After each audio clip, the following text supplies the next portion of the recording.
Now, on 105.9 FM and streaming worldwide on the WMAL app. O'Connor and Company. It's 8:07. It's O'Connor and Company. It's our fourth hour here as we're all fired up and ready to go. Subscribe to our podcast so you don't miss our first 3 hours ever again. Coming up in 30 minutes, the Attorney General of Virginia, Jason Miyares. It's Larry O'Connor alongside Julie Gunlock. Good morning, Julie. Good morning. I know for a fact that you have enjoyed the benefit of the great restaurant acumen of our next guest, because you love Landini Brothers in Old Town, like most people in D.C. That is a fact. I am a huge fan. We go there on special occasions.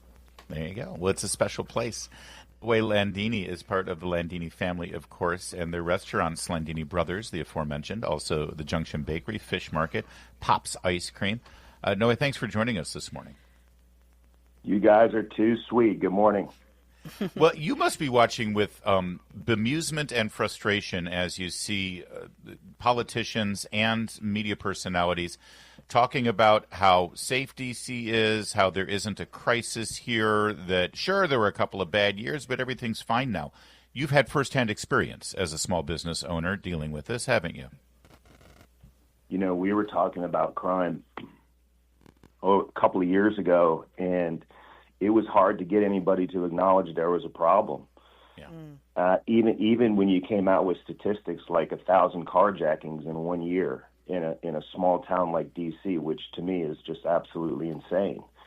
And you know, us as a restaurant group that had a couple of restaurants in D.C., we had a mysterious death that never got solved. We had multiple stabbings, sexual harassment as people, as employees were going into leaving work to go to the parking lots where we would have them escorted at times, depending on the time of the day. And some of this stuff would happen in broad daylight. Go ahead, Larry. Okay. You know, I think people also, the memories of COVID are sort of fading for a lot of people, but, you know, a lot of restaurants struggled during COVID. Some shut down permanently. And so to have this sort of crime on top of what happened to the restaurant industry during COVID, it's got to be tough. Do you talk to other restaurant owners who feel like, all you know, time. This really is a breaking point? All the time. I mean, you know, D.C. is still not recovered from the pandemic. They have not.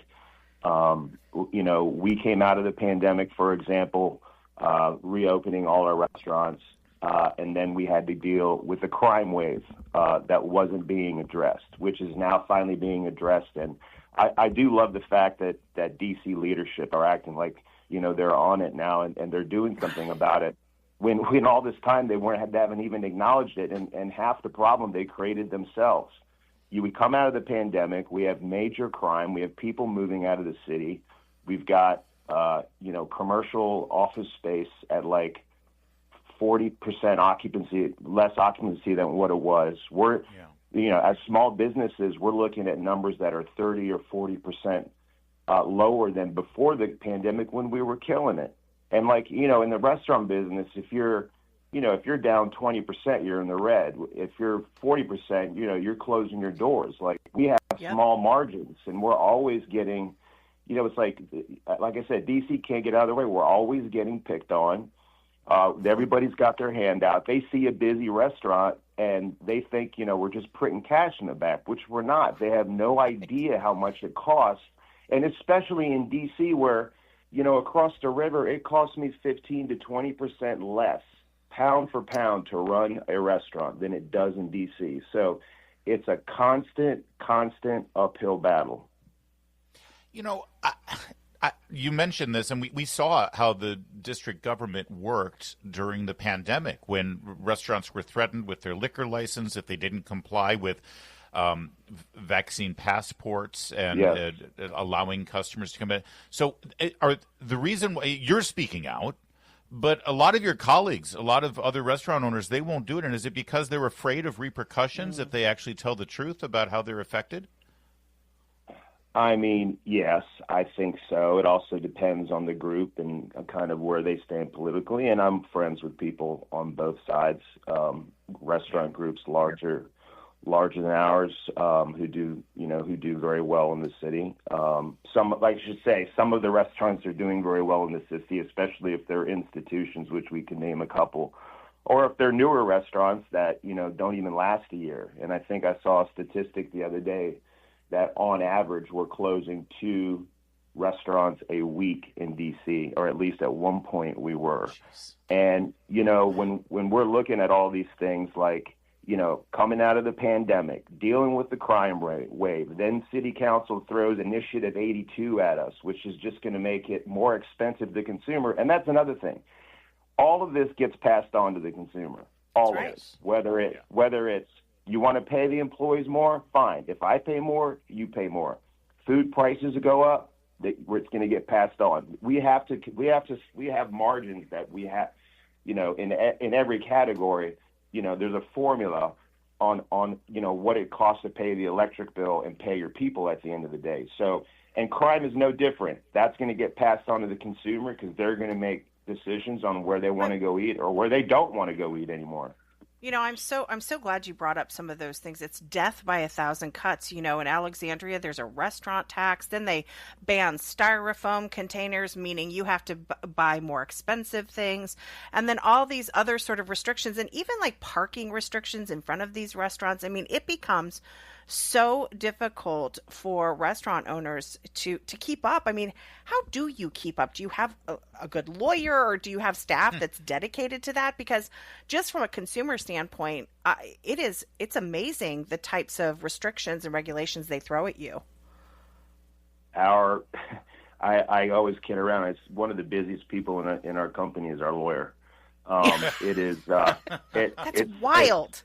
I'm telling you, I think I read a quote from Steve Starr that says the office next to his is his lawyer at the company. And I mean, these days it's true because, I mean, just like us, everybody else is paying more. And insurance companies, to litigate, it costs so much money that they're just settling. And people, that has become a thing, right? That's become a culture, and DC is Virginia, the courts are not as tolerant, but in DC there are people that have made careers out of going from one restaurant or one hotel to another and filing a frivolous case, and the insurance companies just pay. So, and then they talk to their friends or their family or whatever and say, hey, I just made $20,000, and then somebody else tries it, and then it catches on.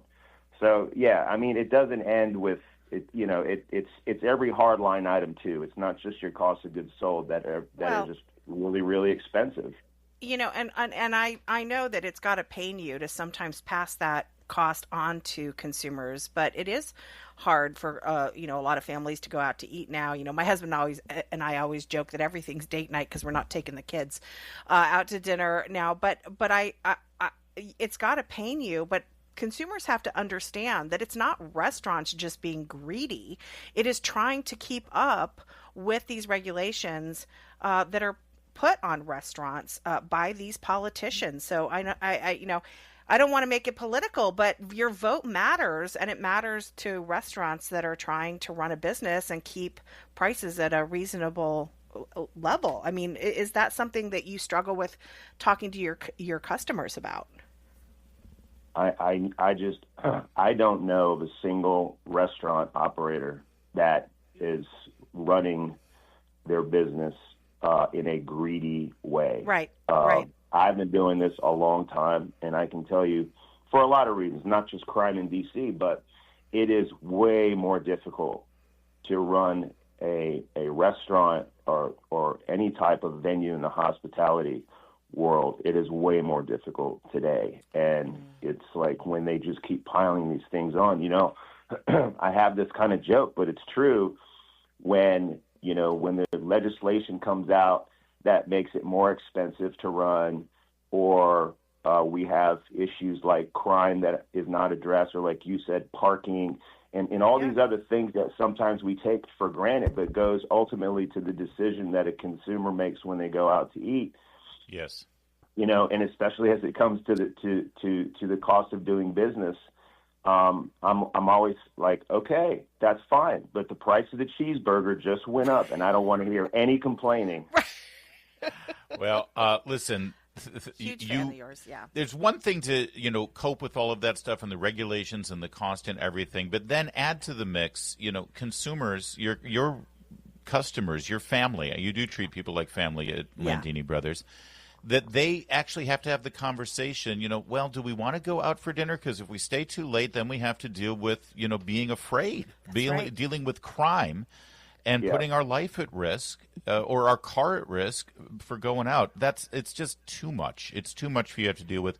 We appreciate your commitment to the community, though, by sticking it out and continuing to churn out great meatballs at Landini Brothers. And oh my gosh, the French toast. My kids are going to be so excited I talked to you.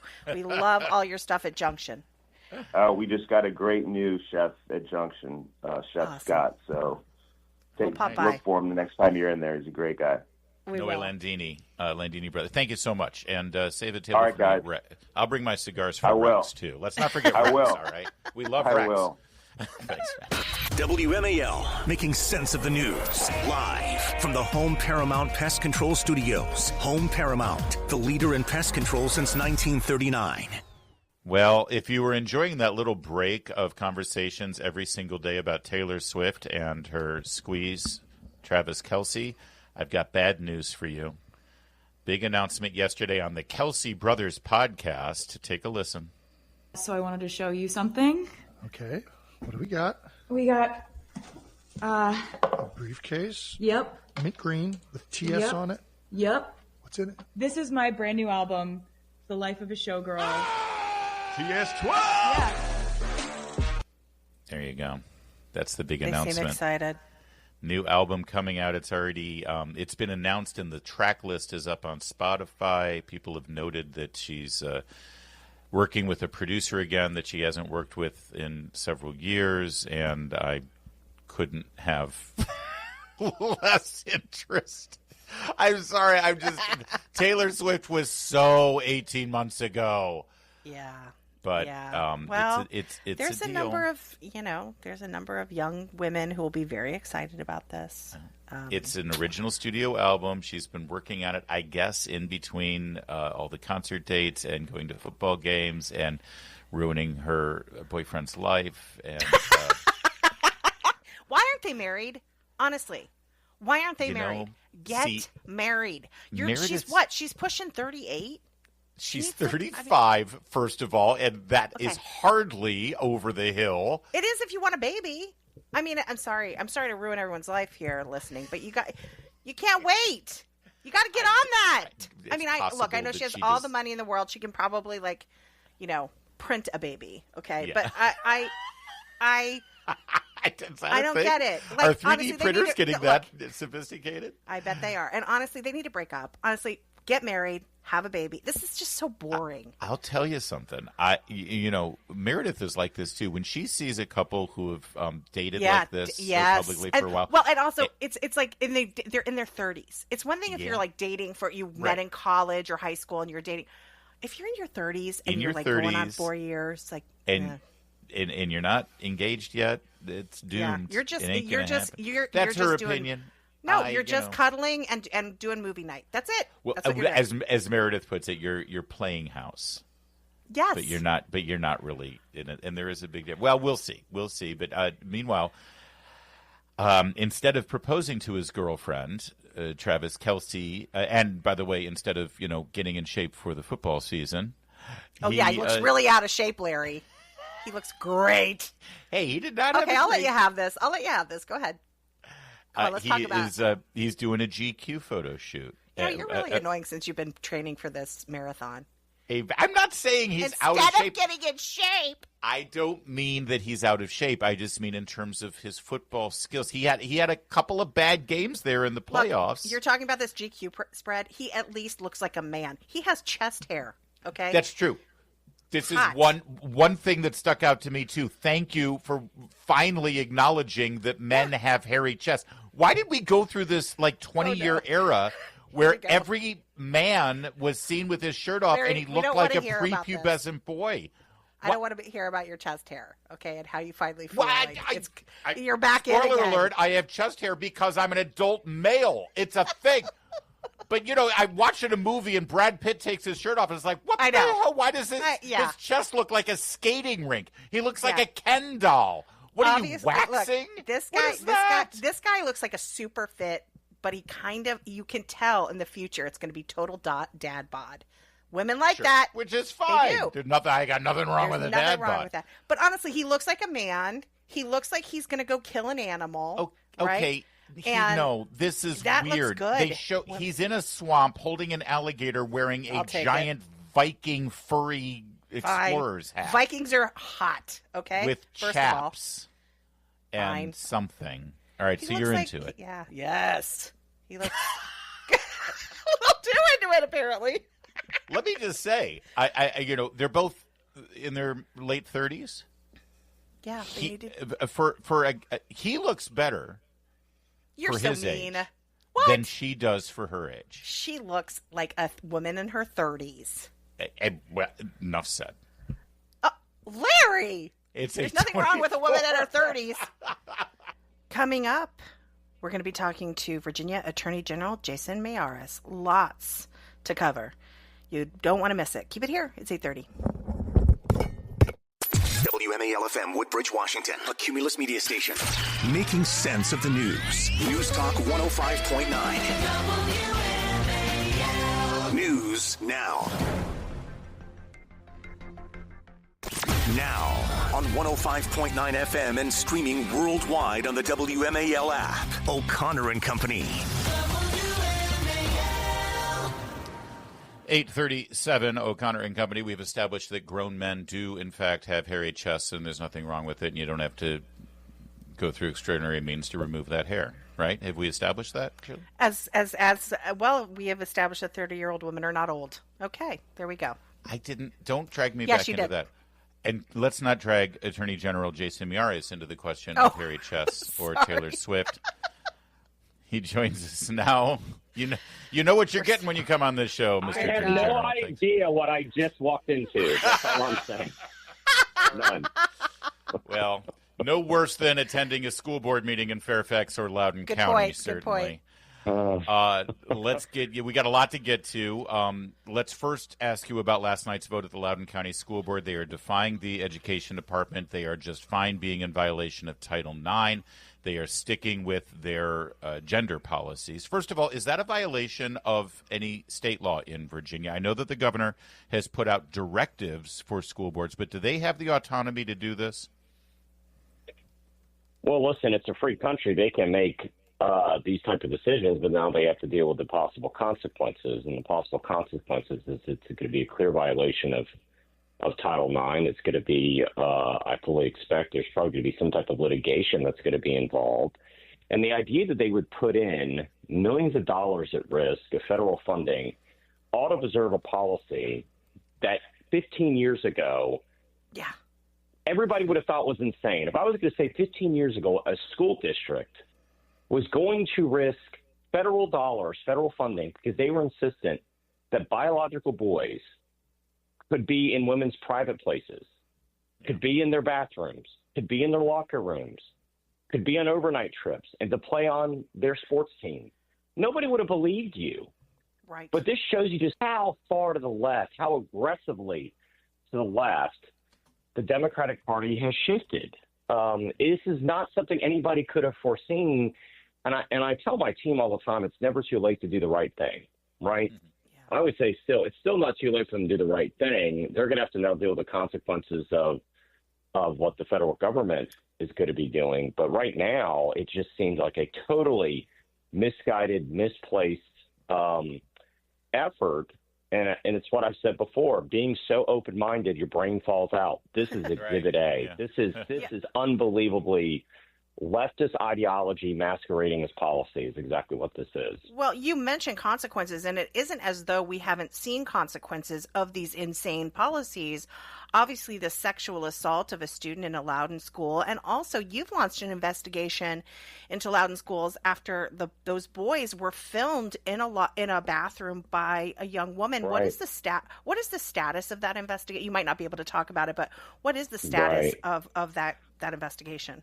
Well, I am limited because it is ongoing, and you'll see some announcements coming forth on that. But what I will say is to remind your listeners, this just shows you the insanity of when left-wing ideology masquerades as policy. Mm-hmm. These are boys in a locker room that simply told a biological female that looked, by all accounts, as a female, walked in the room and started recording them in a locker room, and they telling her, you need to leave, and then to then go after them even for using the wrong pronouns. This is exactly the type of pushback that everyday Virginians look at and they think, what in the world is happening right now with some of these school boards pushing this far left ideological extreme agenda that is so far outside of the mainstream, so far out of common sense. And I think that's why you're seeing, candidly, for the first time, so many Virginians and Americans are paying so much close attention to their school board races, because I've often said it's the most important election that people don't pay attention to by far. Yeah. And most people have traditionally skipped it. Now I think people are realizing when you get a leftist on a school board that's pushing a leftist agenda, it can really change a school district and your child's safety overnight. And it really does show. You mentioned my earlier investigation of Loudoun School Board. This is when a biological boy had put on a skirt and then brutally sexually assaulted that girl, and then they transferred them to another school. Yep. Yeah, I think one of the most damning things of that whole investigation was that when the first sexual assault was taking place, a teacher walked in on it while it was taking place and did nothing. And when they said why, when they were asked in front of the grand jury report was unsealed, so I'm not revealing anything that was confidential in the grand jury. But when the teacher was asked, well, why didn't you do something? Their response was, because it's not that unusual to see two pairs of legs in a bathroom stall at a Loudoun County public school. Now, all of us should take us back to when we were in middle school. You get caught smoking in the boys' room, you're going to the principal's office. Now it's like you go in, there's two pairs of legs in a bathroom stall. I'm not quite sure what's happening. I'm just going to leave. That's what's happening right now, and why so many parents have been so concerned about what's happening. So I think we're kind of at a tipping point. Well, I agree, and people see that stuff and they get frustrated because, listen, the election 4 years ago when you were elected by the people of Virginia as Attorney General, it was to reverse a lot of that. And it's frustrating for people to know that, well, the school district seems to have some level of autonomy even over state law and what you're able to do. And that goes to the crime issue. I know that you've been watching with great interest in what President Trump is doing in the District of Columbia using his executive powers. In Fairfax County, we've got a Commonwealth attorney who is, basically turning Fairfax County into what D.C. is looking like right now. He's ignoring the law. He's not prosecuting to the fullest extent. He's downgrading charges. I know he was elected, but don't you have some level of authority over these Commonwealth's attorney, Mr. Attorney General? Can't you crack down on him directly? Well, I mean, I'll get to the D.C. part second. To answer your direct question, no, because in the Code of Virginia and the Constitution, they're called constitutional officers. And so I have some authority, obviously. I have about a dozen areas of the law in which I have essentially direct authority to prosecute, right? Everything else would be concurrent with the permission of the local CAs. And when it works like when we did my office assisted with a cop killer case down in Southwest Virginia. We're assisting with a no-body homicide right now in Newport News. When you have Commonwealth attorneys, what happens is they either have a conflict or they come to us with a case of complexity, or they don't have a manpower to do it, and we come in and we assist as well. But this is very different than Florida. If you remember, Governor DeSantis removed a local district attorney that was woke and wasn't following the law. And I remember distinctly having a conversation with Governor Youngkin where he said, hey, let's look at this. And I said, well, their constitution is very different. These are constitutional officers, i.e. Commonwealth attorneys, commissioner of the revenues, are your local treasurer. They are completely, and your local sheriff, they are elected completely separate from our state authority. And so one of my jobs, though, is to now I have asked repeatedly, because I've said victims deserve a second chance, for more expansive authority for exactly that. When you have local CAs that view themselves as social workers, just like Toscano does, by the General Assembly, they won't give it to me. So they're perfectly fine with these CAs continuing to essentially act in a reckless manner with their constituents. All right. Thank you for shedding light on that. We got to leave it there. Good luck with the campaign. Thanks for checking in with us. You were campaigning down at Buc-ee's, by the way. Did you get, and I use the term advisedly, did you get any beaver nuggets? I did not, but I got beef brisket sandwich, and it was amazing. I've never had one before, and it really is. As I said, Virginia gave Texas Sam Houston and Stephen F. Austin. Texas gave us Buc-ee's. God bless you, Texas. That's true. Probably a good one. I'll take the trade, actually. Thank you, Attorney General Jason Miyares. It's 8:45. WMAL traffic and weather.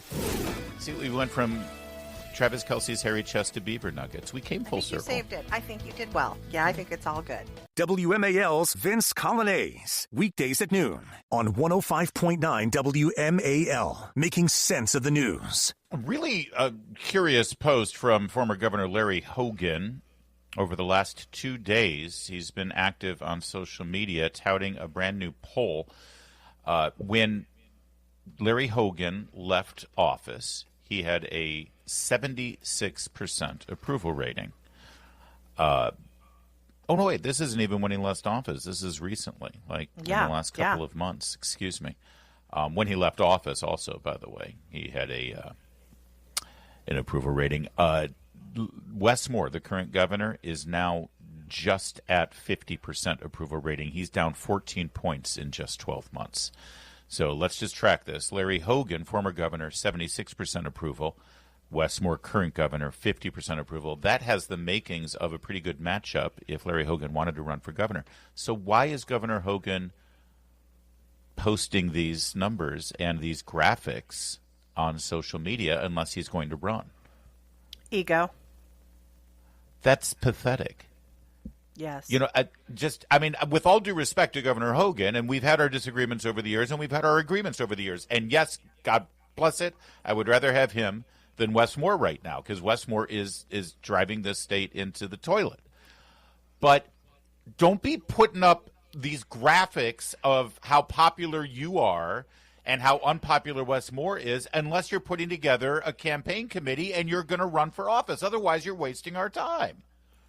Politicians are a unique breed, Larry. They never quite leave office. They never really want to. I mean, look at the octogenarians we have in office today. I always feel like many of them are very wealthy, right? I mean, far wealthier than I am. And I always think, if I had a fraction of their money, why not buy a cabin on a lake and go away? I mean, I would love to go away, right? And retire wealthy and be surrounded by my family and have a garden and cook. These people are a different breed. They just never want to stop. He could be running because this feeds the ego. I hope Wes Moore takes your advice and he gets a cabin on a lake somewhere and retires, because I do want him to go away. It's 8:52.